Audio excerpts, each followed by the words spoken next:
কথা উনি বলছেন যে 17 বছরে বিরোধী দলের মেনশন করে বলেন যে তাদেরকে খুঁজে পাওয়া যায়নি, তারা গুপ্ত ছিল। বিদ্যুৎ জ্বালানি ভয়াবহ সংকট নিয়ে ওনারা বক্তৃতা করেন, কোন সমাধান পেশ করেন না, প্রস্তাব দেন না। আবার এমনও বলেছেন যে এসব না বলে আসেন আমরা কাজ করি, জামার হাতা উঠায় গেটস পরে আমরা নেমে যাই। শুনেছেন তো আপনারা? তো এখন এই বিতর্ক যদি একটা দেশের সরকার প্রধান তোলেন, মাননীয় প্রধানমন্ত্রীর মধ্যে জায়গায় অবস্থান করে এটা বলা ঠিক না। আমাদের মাননীয় বিরোধী নেতা জামাত ইসলামের আমির প্রধানমন্ত্রী হয়তো বলছেন উনি 60-এর হাতা উৎসাহে কেস করে নামেন। আমাদের আমিরের জামাত তো আর 60 পরেন না, উনি পাঞ্জাবি পরেন। তো পাঞ্জাবির হাতা গোটায় উনিও কিন্তু মাঠে নেমেছেন। দেশপ্রেম জাতি গঠনের জন্য উনিও মাঠে নামছেন, কাজ শুরু করেছেন। সুনির্দিষ্ট প্রস্তাব পার্লামেন্টারি কমিটি, জাতীয় সংসদের ফ্লোরে, বাইরে আমাদের গঠনমূলক প্রস্তাব এবং ভূমিকার কথা উনি বলছেন। আর 17 বছর যাদেরকে আপনি খুঁজে পাননি, কি করে খুঁজে পাবেন? আপনার অনেক নেতা মন্ত্রীরা খুঁজে পায় না, কারণ আন্দোলনের দৃশ্য ওনারা তো টেলিভিশনে বসে দেখেছেন, ফিল্ডে ছিলেন। তিনি বলেন আর যারা বলেন তারা তো মাঠ থেকে দেখেননি, তারা বসে বসে ঘরে ভিডিও আর টিভি অনলাইন দেখেছেন। আর 17টা বছর আমাদের আমিরের জামাত সহ জামাতের শত শত নেতা কর্মী যে জেল কাটলেন, প্রত্যেকটি কর্মসূচির সামনে গুলির মুখে বুক পেতে রাজপথে আহত হলেন।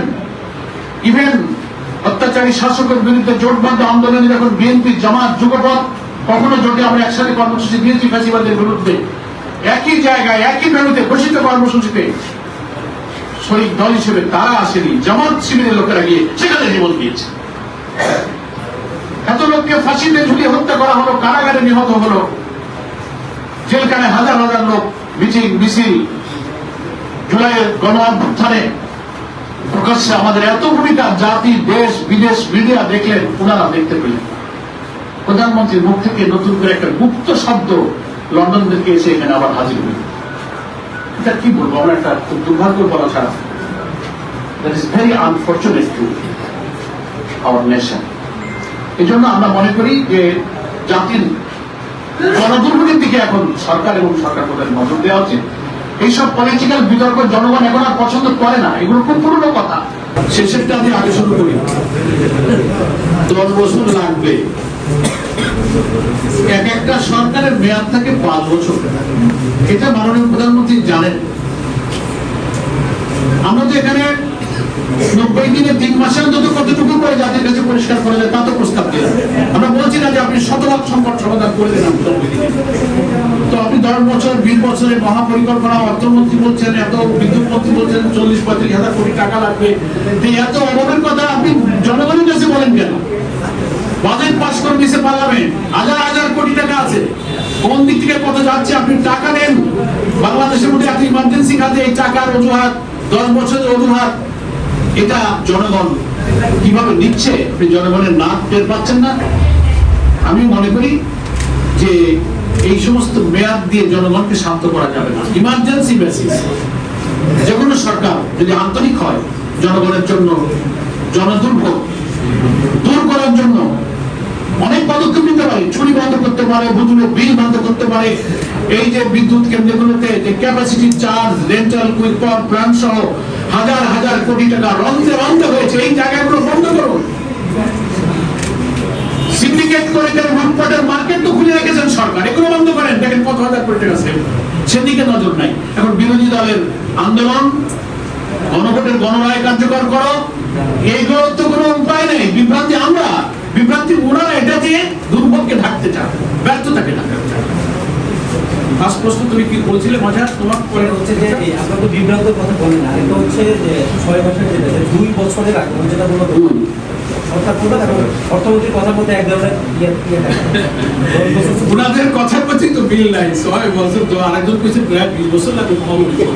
আমার মনে ওনারা আগে সালিশটা বিচার, এই সালিশ নিজেরা করে জাতির কাছে একসাথে বলুন। আমরা যেমন আমাদের পার্লামেন্টারি পার্টি এবং জামাত ইসলামী একটা কম্বাইন্ড প্ল্যান আপনাদের কাছে পেশ করেছি। ওনাদের সক্ষমতা থাকলে তখন জাতির কাছে বলুন, যে না আমাদের এই নানান ইস্যুতে কেউ কয় 10, কেউ কয় 2, কেউ কয় 20, কেউ কয় টাকা নেই। একটা কথা আছে জাতির কাছে, বলেন জাতি মায়েরা সবাই রান্না করতে চায়, কারখানার চাকা চালাতে চায়, হাসপাতালের সেবা চায়, উৎপাদন চায়, রপ্তানি চায়, এগুলো চায়। ওইসব টাকা আর নেই, হাজার হাজার কোটি টাকা বাজেট পাস হয়ে গেছে, খরচ করেন, কোথায় খরচ করবেন? এটা হচ্ছে আমরা বুঝি তো, ব্যর্থ সরকারগুলো সবসময় দুর্ভোগের কথাটা চেপে নিজের গণবিচ্ছিন্ন থেকে বাঁচানোর জন্য এক একটা নন ইস্যুকে সামনে এনে বিরোধী দলের উপর সব চাপ। বিভ্রান্তি আমরা ছড়াচ্ছি না, বিভ্রান্তি ওনারা ছড়াচ্ছে। Thank you. আমার মনে হয় শেষ। আমি গত আগামীকাল যেহেতু আপনারা সরকারের জ্বালানি সম্পর্কে বলেন, আগামীকাল সরকারের 6 মাস এবং আপনারা শুধু জ্বালানি সম্পর্কে বলেন, এই 6 মাসের সরকারের কার্যক্রম পরিচালনায় আপনাদের এটা হোক, পূর্ণ হোক, যদি আল্লাহ তাআলার ইচ্ছা আগামীকালকে নতুন ভালো কোনো কিছু সূর্য ওঠে, আমরা আজকে সব না বলে wait and see. Thank you.